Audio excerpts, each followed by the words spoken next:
Hello everyone, greetings from Porto. I'm so happy I finally made it to Portugal, where I will stay 3 days, and I want to take you on a little tour to show you some of the main attractions, hidden gems, local food, and some useful information at the end of the video. This travel guide will be perfect for anyone visiting Porto for a long weekend escape. So let's get started. Portugal's largest city right after Lisbon and one of the oldest nations in Europe, Porto is a fascinating city that you probably don't want to miss when visiting Portugal.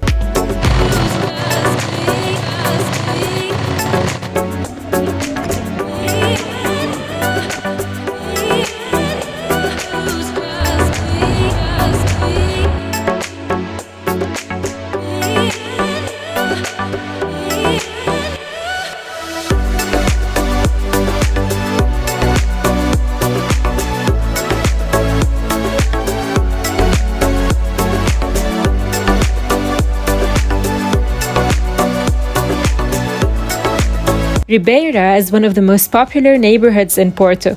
It is one of the most authentic and picturesque parts of the city in the heart of the old town. Take a riverfront promenade along the Douro, enjoying good music and a variety of restaurants. You can also take a cruise for €15.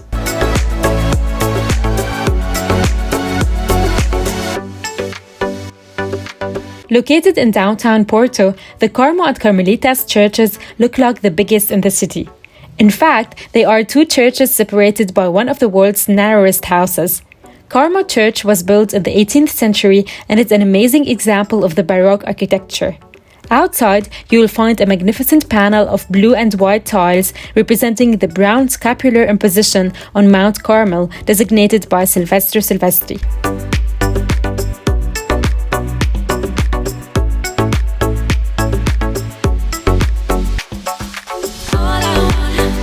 The double-decker dome Luís I Bridge is an icon of Porto. It spans the river Douro, linking the port wine houses of Vila Nova de Gaia with the bustling downtown Ribeira district. Designed by a German architect who was the business partner of the French engineer Gustave Eiffel, this bridge had the longest span of any metal bridge in the world when it was completed in 1886.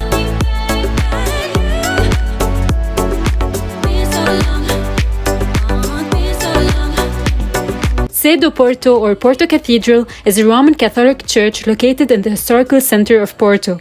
You will get fascinated by its architecture and those blue-white tile walls. Head up to the top floor. This terrace is a great place to take pictures.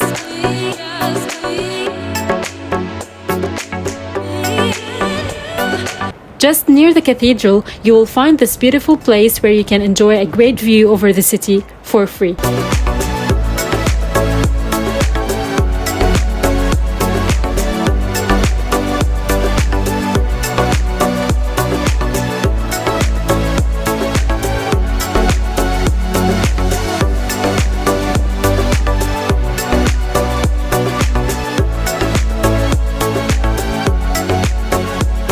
Few steps away from the cathedral, you will come across a cute neighborhood known as Largo de Penaventosa.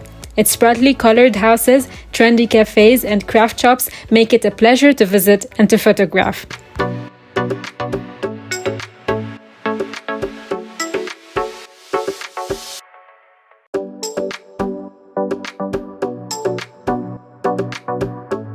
The Clerigos Church was built between 1735 and 1748 in a Baroque style.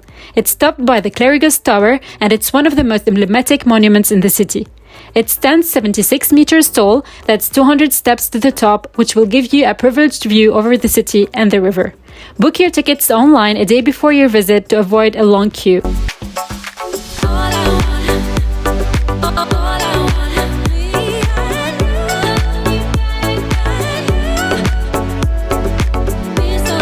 The Crystal Palace is a wonderful park. Go there and watch the peacocks, walk through the rose gardens, and admire different varieties of trees, fountains, and impressive views over Porto, Gaia, and the Douro.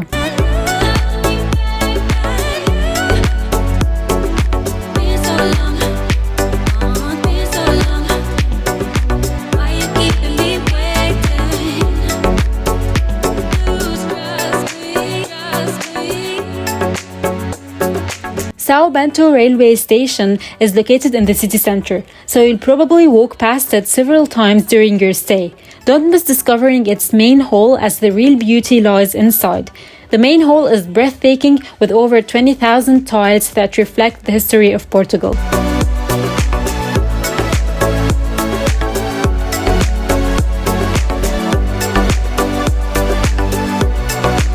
Livraria Lello is one of the oldest and most beautiful bookstores in the world. The store has a stunning neo-Gothic facade and a remarkable historical and architectural value. It's over 100 years old, and many people say it was an inspiration for the author of Harry Potter books. This place is always very crowded, so make sure to visit it early in the morning. The entrance fee is redeemable if you buy a book. You will be discounted the price at the cashier. However, if you are just there to see the interior, you will have to pay €6 to get in.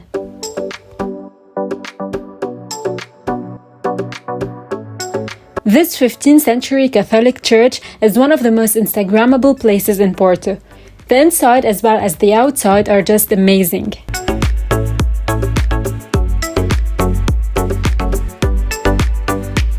Capela de Almas, also called St. Catherine Chapel, is a small but beautiful church located in Santa Catarina Street. It's covered with those amazing blue tiles representing episodes from the lives of St. Francis and St. Catherine.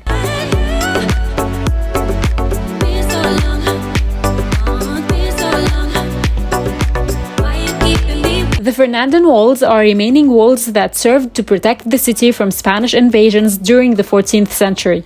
Follow the path of the wall and you will be able to observe the city from different angles.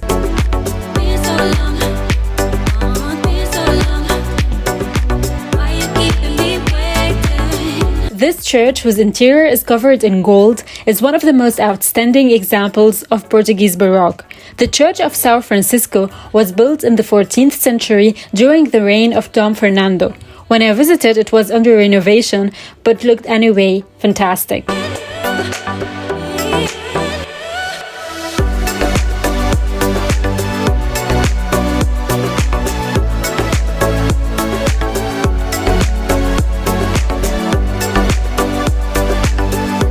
Café Majestic is a historical cafe located in the lively street of Santa Catarina and is considered one of the most beautiful ones in the world.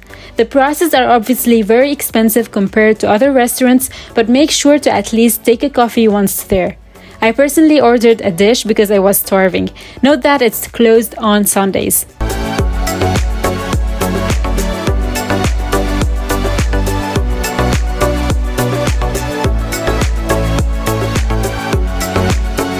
Liberdade Square is Porto's main square that connects the old town with the modern part. Unfortunately, it was under construction.